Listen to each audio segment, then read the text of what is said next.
juga hendak dilantik sebagai pengawas. Cikgu di depan ni, terutama cikgu disiplin, bukan ambil saja, tengok ambil jadi pengawas. Pengawas ini kita nilai daripada kelakuan dia, nilai daripada personality dia. Jadi harapan cikgu selepas program pelantikan secara rasmi pada tahun 2025 ini, anak-anak murid di depan cikgu ni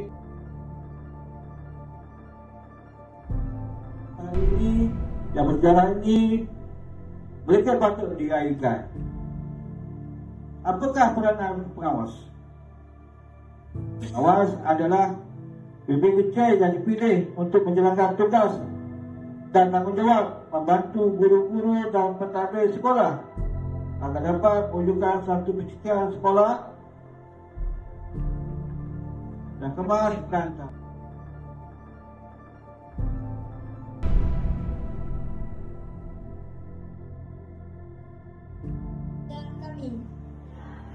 Pemimpin cilik Sekolah Bahasa Teluk Pasu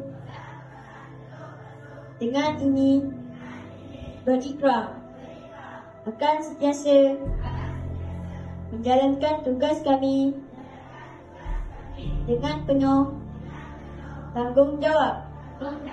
Kami berjanji akan menghormati guru. Kaki tangan bukan guru. Dan sentiasa membantu mereka sepanjang masa. Kami akan mematuhi dan menghormati peraturan-peraturan sekolah dan mengamalkannya pada setiap masa. Kami juga bertanggungjawab menjaga dan memelihara harta benda sekolah dengan sentiasa mengamalkan prinsip-prinsip